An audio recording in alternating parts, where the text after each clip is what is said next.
Please. The notice requirements of the Open Public Meetings Act for this meeting have been satisfied.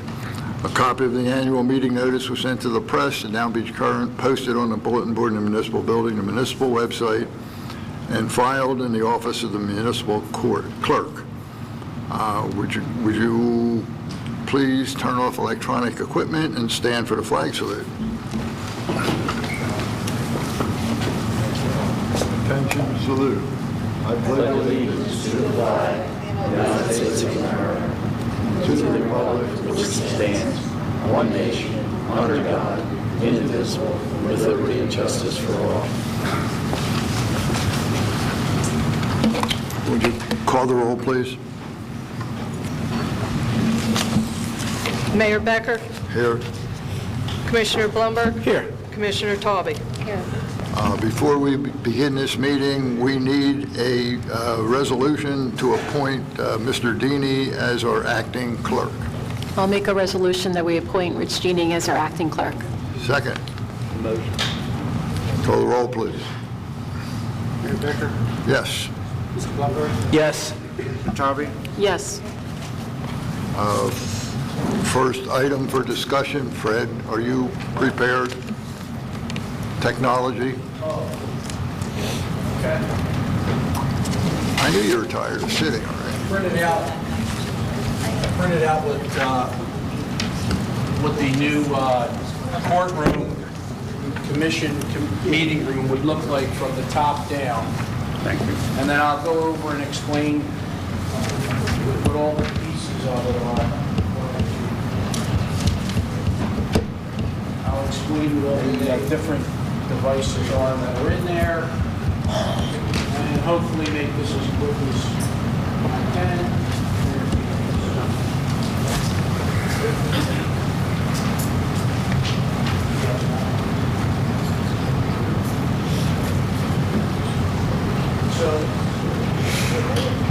So I was asked to explain in the One South building, when we get the renovations completed for the courtroom, what type of technology we're going to be using in there, and or either using what we currently have and upgrading what we need to upgrade.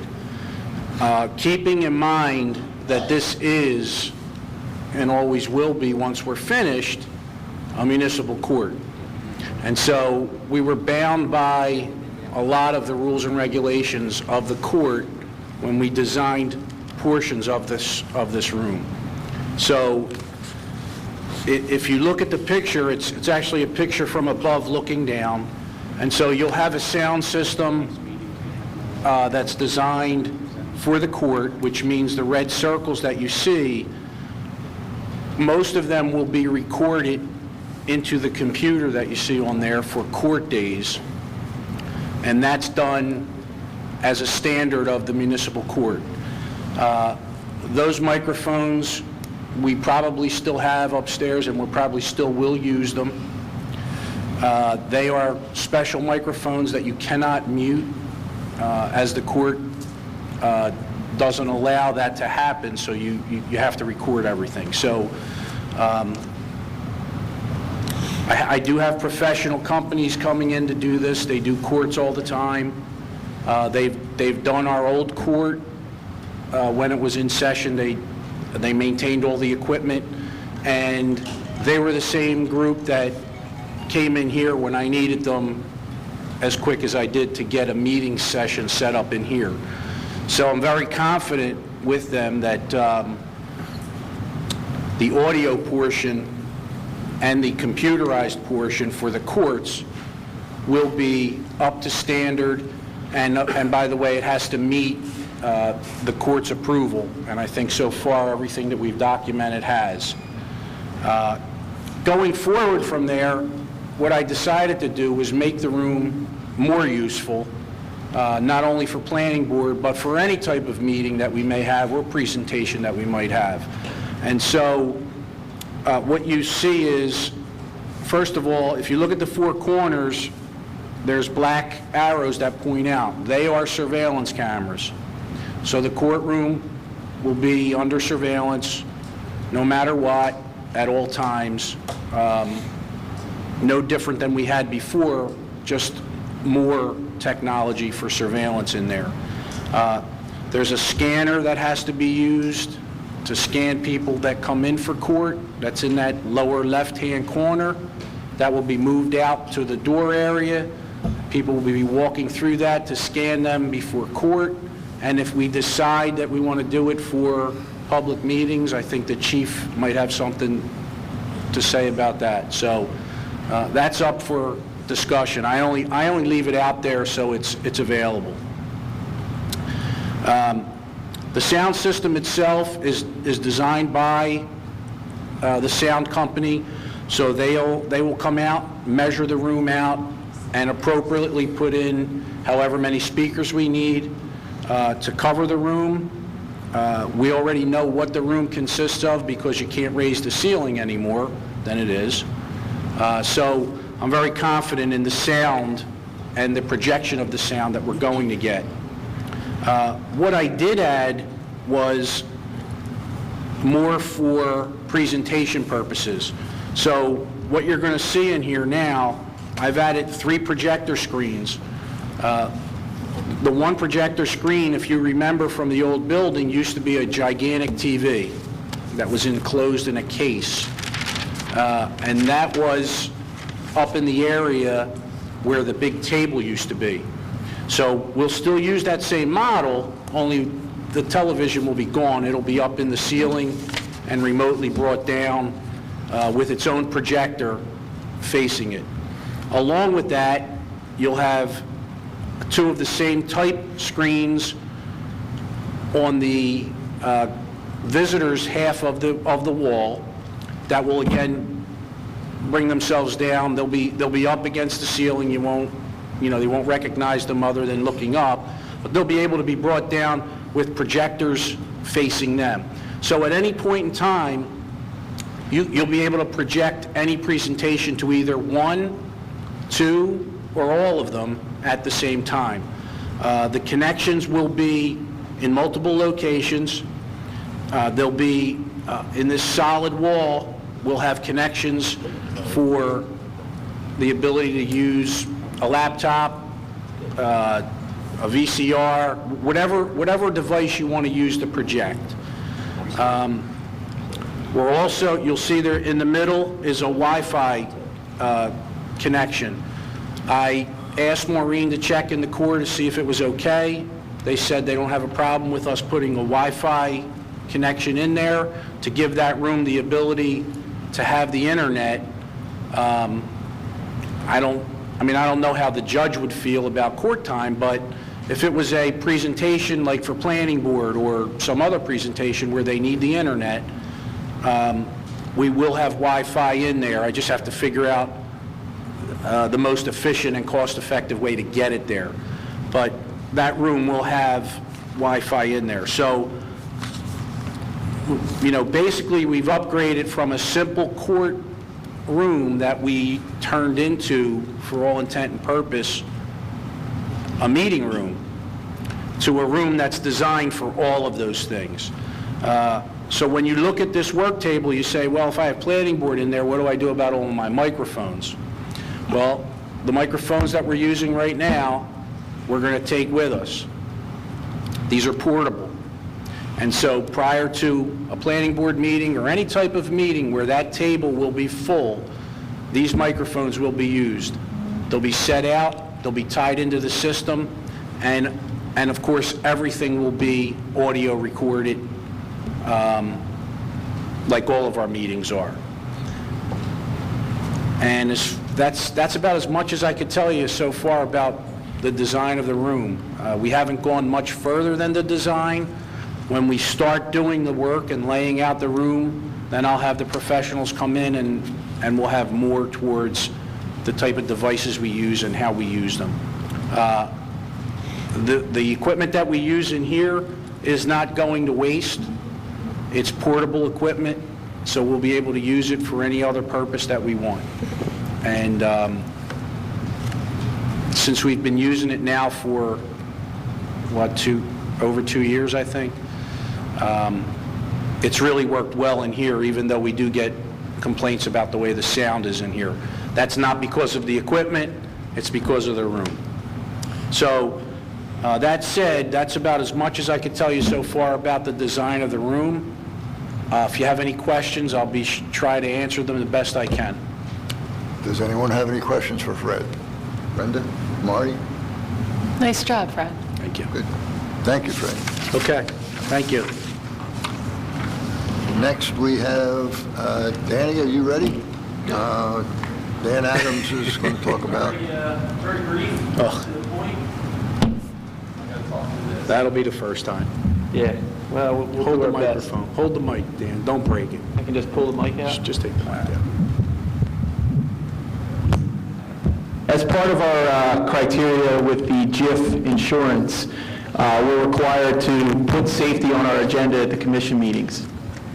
A little lower. So Adam. I'm here today just to speak briefly about our GIF safety program.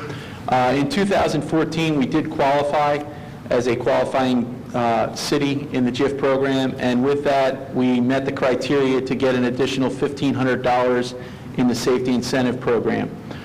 So far this year, we executed our safety contract that was sent in a timely manner, and we're on track already this year, thanks to the participation of our departments and staff, that we're doing a great job. We've already had 4 training sessions with Public Works, Frank, through the GIF, and we have a couple others scheduled upcoming.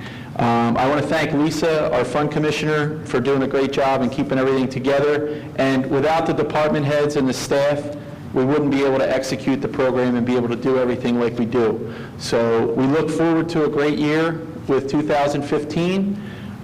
We have a couple of new things that we're going to institute through our safety committee meetings, and we'd love to have, the mayor or commissioners in attendance at our meetings to help us, push this program forward and make it what it really is. And that's pretty much it. Everything else is on track. And everybody's doing a great job, so I just appreciate the participation from all of our department heads and staff. Thank you, Dan. Good job to all of you. Okay, we will now go to department head reports. Ed, are you? Okay. I'll start off with, and I apologize, I didn't bring a copy for everyone because I didn't get into my office today. I've been working from home.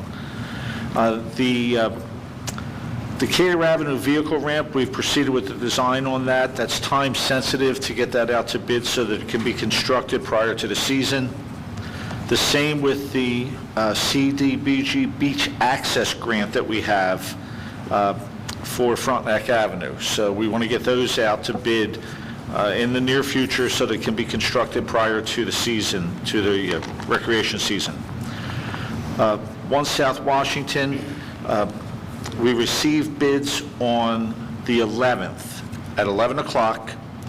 We've had many contractors involved, a flurry of requests for information, so everyone is looking, it appears that they're really trying to sharpen their pencils.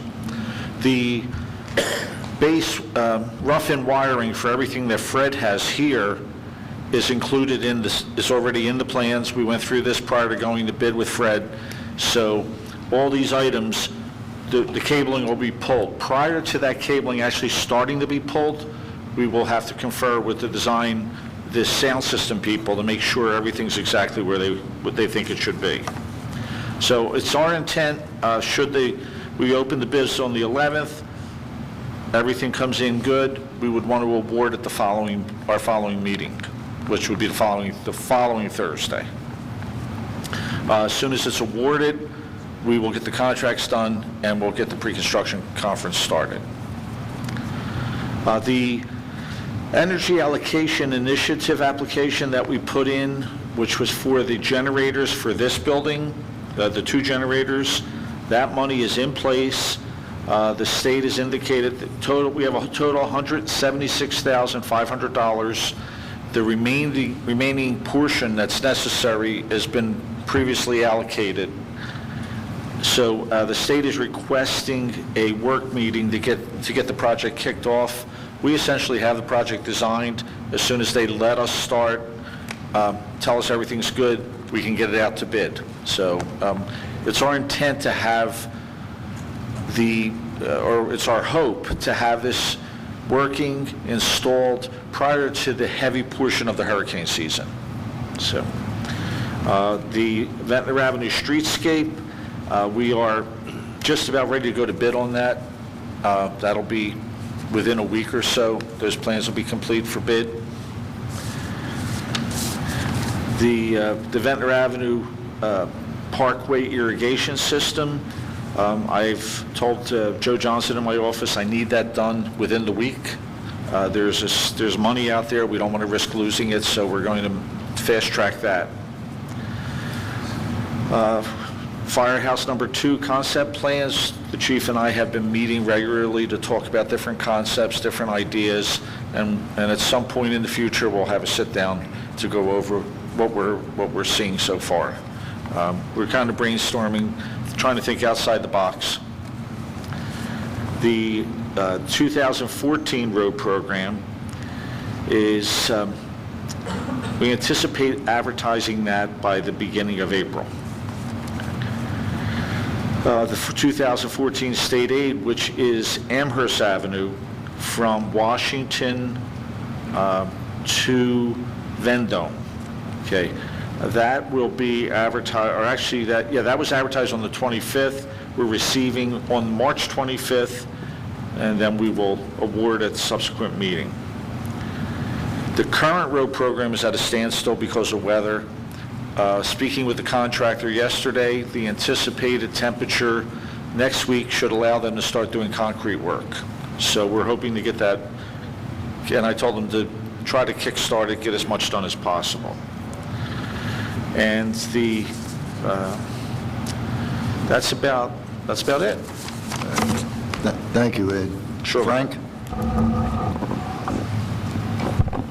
We've been very busy. We've been fighting the cold a lot. Today we're fighting the snow. We're not giving up. Spring's close. We anticipate to work into the night tonight. We will make sure the schools are taken care of before we go home, and the business districts and the main highways. And tomorrow morning we'll hit it again. Thank you. Anything else, Frank? No, that's all. Thank you very much. Chief DeVasso. Things at the fire department have been good, Mayor.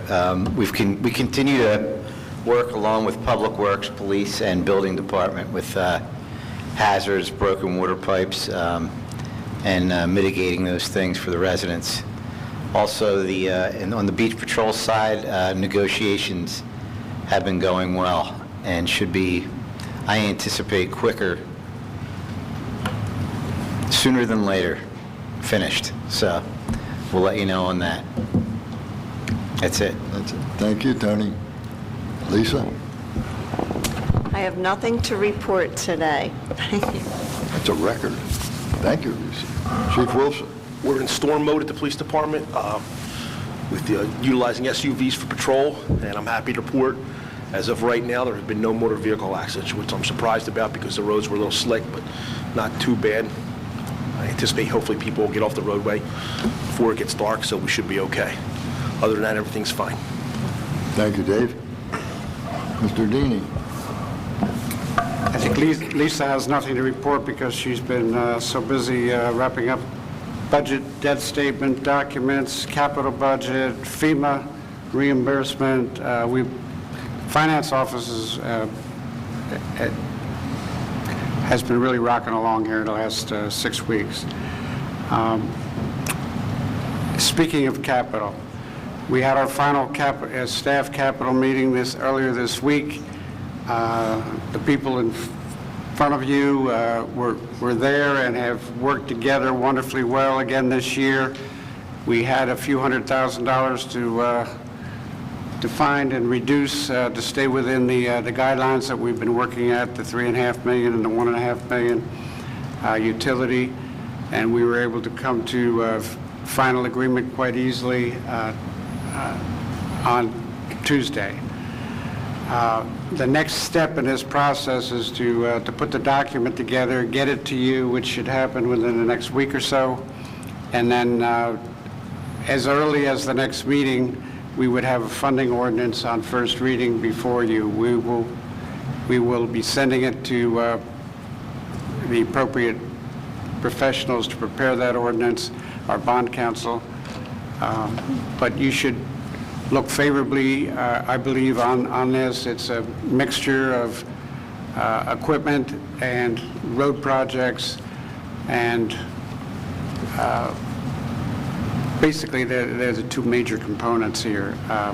But the staff is in total agreement with the recommendation that'll go in front of you.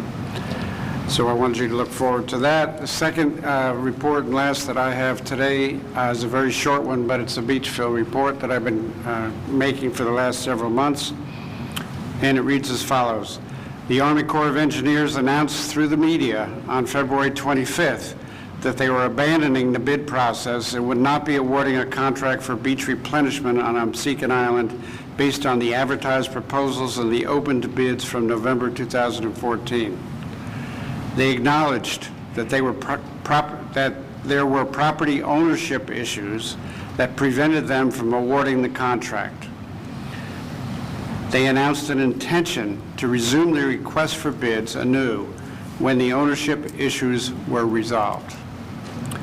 What that means for Margate is that the process can only move forward when and if the DEP acquires city property through eminent domain in state court, unless there is a negotiated settlement in the meantime. Margate continues to seek a satisfactory resolution through negotiation. The agenda of the March 5th Commission meeting tonight contains a resolution extending the contract with Dilworth Paxson to work toward a settlement. If this contract is authorized, the total authorized to date for opposing this project as it is designed presently is $146,912. As of February 19th, $92,506 has been paid to three vendors as follows. Dilworth Paxson was due and has been paid $80,000. T&M Associates, $4,594. And Scott Abbott, $7,912. We have done these awards to the major vendor, our professional council, Dilworth Paxson, in phases. And those phases have beginning points and end points with a maximum. And the last phase was a $50,000 maximum. We were billed about $75,000, but we only had to pay $50,000 against that because we have maximums. So we're staying within all the guidelines that have been given to us by the commissioners, and there have been questions even in the letters to the editor about how much has been spent, and so I want to say those numbers again. If we authorize the other $50,000 tonight, we will have authorized $146,912. We have spent to date through February 19th, $92,506. Thank you. That's all I have. Thank you, Rick. Scott? Mayor, I have two items on for the regular meeting that will be going into executive session. So I'll hold off till that time, the executive session, and that's all I have for right now. All right. Thank you, Scott. Roger? Mayor, I distributed copies today of the 2014 annual report of the Planning Board. You could read that over at your leisure. Copies are going to the Planning Board members. A couple of interesting items in it include the fact there were 60 cases heard or dealt with in 2014. 46 of them were what would have been traditionally been considered zoning board cases, and 14 of them planning board cases. And I checked with some past years, and that proportion holds up. And there have been years where we've had 55, 60 cases before. So the concept of the unified board, I think, holds up well, that we're only adding about one case a month from the planning board onto the total burden. and I think it's working out pretty well. Although it was a very busy month in February. As you know, there were 2 meetings, a total of 12 cases, and one of the meetings ended at, It's a what time was it, 12:30? 12:20 a.m. Of the cases, 27 of them were new construction, and that has to do a lot with 25-foot and other undersized lots down in this end of town where the houses were destroyed and had to be rebuilt on those narrow lots, and that they always require a variance if they're under 40 feet wide. Only 2 or 3 cases were related to houses that were elevated, which indicates the wisdom and of the ordinances we passed right after Sandy with regard to the elevating of houses. That was done so well that it created very few variances. And I credit to our consultants, Remington Vernick and Stuart Weiser, for preparing that excellent study. And in 2014, there were 7 swimming pool setback variance cases. You passed an ordinance due to a request by the planning board to reduce the setback for pools. And since you passed that, I think the first week in January, we've avoided 6 more cases this year, which have already been approved for swimming pools because they're using the new 6-foot setback. So that's being a big help. And then finally, I reminded the planning board members about the post-Sandy planning grant studies that we're undergoing this year, asking them to give us their full attention and ideas, concepts, changes they want to make to help make these studies be very useful. So read this over. It's interesting stuff, and that's the report for now. Thank you very I just much, want to Larry. add that I really think you have an excellent zoning board. I've sat with a lot of zoning boards. They're well-informed. They all go out and look at all the cases, and there are lots of them every month, and they're very thoughtful in their decisions, and you have a good board. Thank you again, Roger. Jim? Hard to follow that one up. The building department is very busy, as Roger has dictated. We are trying to get the job sites cleaned up that are still under construction. I know there was a complaint at Adams and Winchester with not being able to get down the sidewalk, but I think it's a water meter pit discrepancy between the 2 builders. So I'm going to have to intercede and see if I can get that straightened out. Neither one wants to pay for the street opening, so nobody's going to get their water on until they get this straightened out. At this point, we're trying to get more moving forward for our CRS recertification. It'll be in April. The lady will be down in 2 days. She'll need to access all my files for our certification. So it'll be a fun month next month. Weather will turn. People will be here. No more snow. That's all I had. Thank you, Jim. Maureen? Now, everything's good in the municipal court. I just want to really thank Fred, because there's a lot of planning that goes into this document, and he made it look so concise and easy, but we've had a lot of talks in the background, and it just makes it look so much easier when you look at it, but he did a lot of work behind the scenes to make it look this easy, so thank you very much. Fred, you have anything else?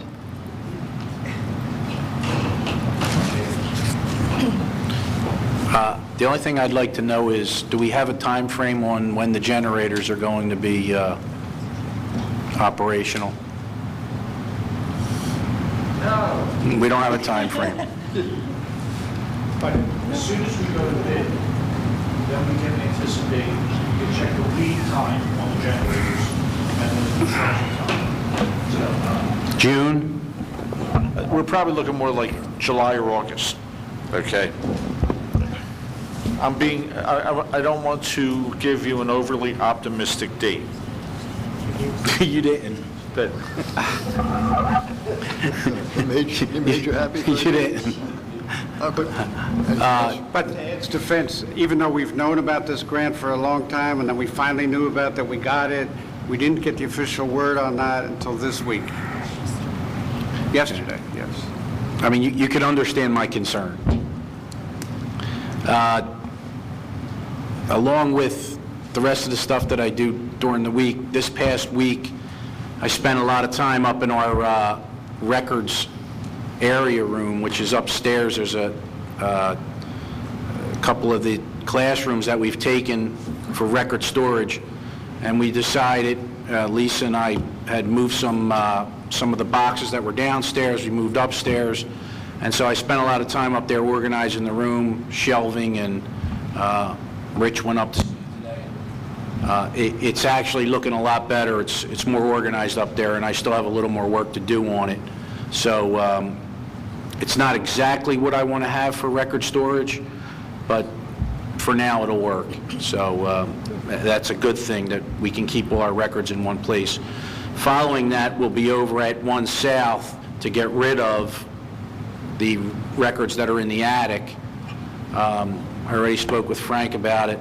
I don't know if we'll do it next week or the week after, but we'll start to go through the records that are there, get them over here, figure out which ones we can destroy, and then put them up there, and then get the attic cleaned out, get it ready for the work that's going to get done at 1 South.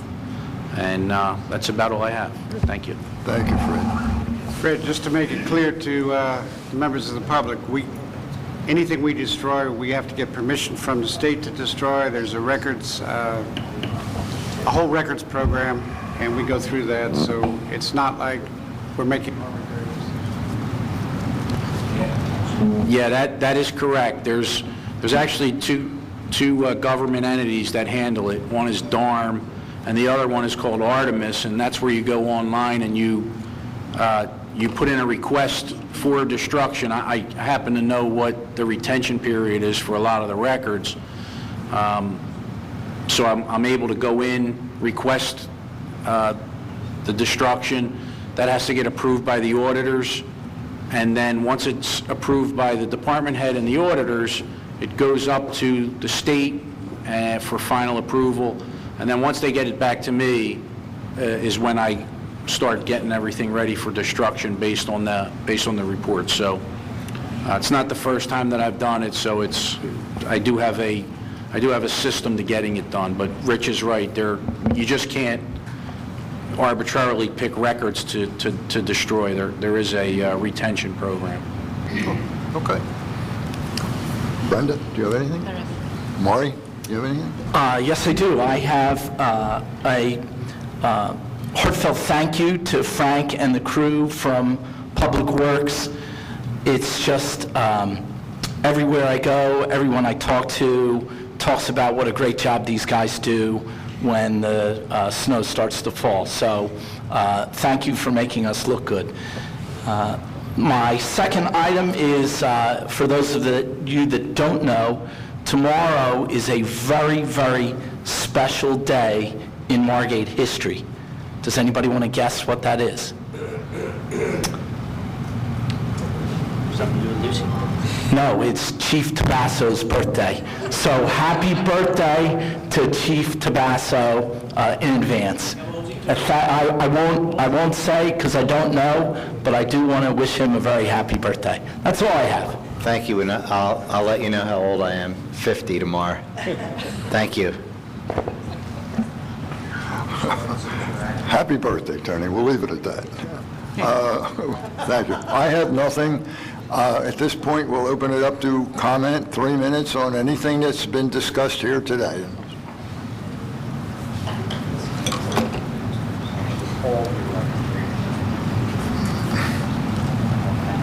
Sewell, 22 West Drive. Following up on the remarks of Mr. Deeney, a satisfactory resolution should also incorporate a master jetty.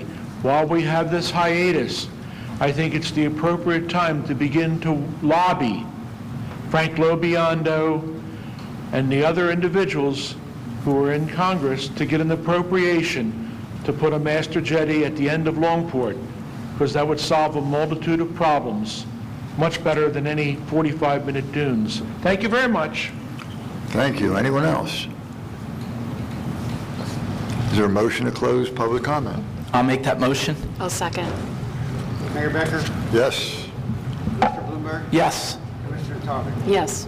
Is there a motion to adjourn this meeting? I'll make that motion. I'll second. Mayor Becker? Yes? Mr. Blumberg? Yes. Yes. Thank you all. We will reconvene at 5 o'clock.